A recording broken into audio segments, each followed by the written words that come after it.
সিরিয়ালে মামের ভালোবাসা। মম, তোমায় কিছু বলতে চাই আমি। তার আগে তুই আমার কথা শোন। তোর বিয়ে ঠিক করেছি তোর ছোটবেলার বন্ধু রোহনের সাথে। মম, তুমি এসব কি বলছো? আমি ওকে বিয়ে করতে পারবো না। ও শুধু আমার ছোটবেলার বন্ধু। মম, কি? রোহন তোকে ভালোবাসে আর তুই বলছিস বিয়ে করতে পারবি না? না, পারবো না। কেন বিয়ে করতে পারবি না? কারণ আমি সোনুকে ভালোবাসি মম, আর ওকেই বিয়ে করতে চাই আমি।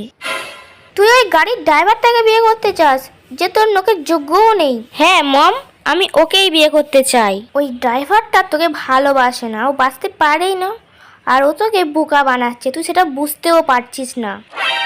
কেন মা, ও গরিব বলে ও ভালোবাসতে পারে না? হ্যাঁ, ওরা গরিব বলে ওরা ভালোবাসতে পারে না, ওরা শুধু চেনে টাকাকে। কত টাকার প্রয়োজন বলবি, আমরা তো সব টাকা দিয়ে দেবো, আর তোর জীবন থেকে যেন সারা জীবনের মতো যেন চলে যায়। মম, তুমি সোনুকে এইভাবে অপমান করতে পারো না। তুই ভুলে যাচ্ছিস ও আমাদের বাড়ির একটা সামান্য ড্রাইভার, আর তুই তাকে বিয়ে করবি যার কোনো যোগ্যতা নেই।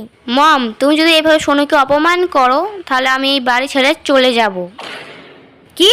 আমি ওই ড্রাইভারটাকে মেনে নিনি বলে তুই এই রাজপ্রাসাদের মতো বাড়ি ছেড়ে চলে যাবি? তুমি যদি এইভাবে আমার ভালোবাসাকে অপমান করো তাহলে আমি এই বাড়ি ছাড়তে বাধ্য হব মম। ঠিক আছে, তবে তাই হবে। তুই সোনুকে ভালোবাসিস আর ওকে বিয়েও করতে চাস, আমি মেনে নিলাম মোনা। মম, তুমি সত্যি বলছো? হ্যাঁ, আমি সত্যি বলছি। আর তুই ভালো থাকলে তবে তো আমি ভালো থাকবো মোনা। তবে আমার একটা শর্ত আছে মোনা। কি শর্ত মম? তোকে সোনু বিয়ে করার পর সোনুকে এই বাড়িতেই ঘর জামাই হয়েই থাকতে হবে। হ্যাঁ মা, ও নিশ্চয়ই থাকবে। তাহলে আমি পুরোহিত মশাইকে বলে বিয়ের দিনক্ষণ ঠিক করছি। আমি জানতাম মম, তুমি ঠিকই মেনে নেবে। I love you mom.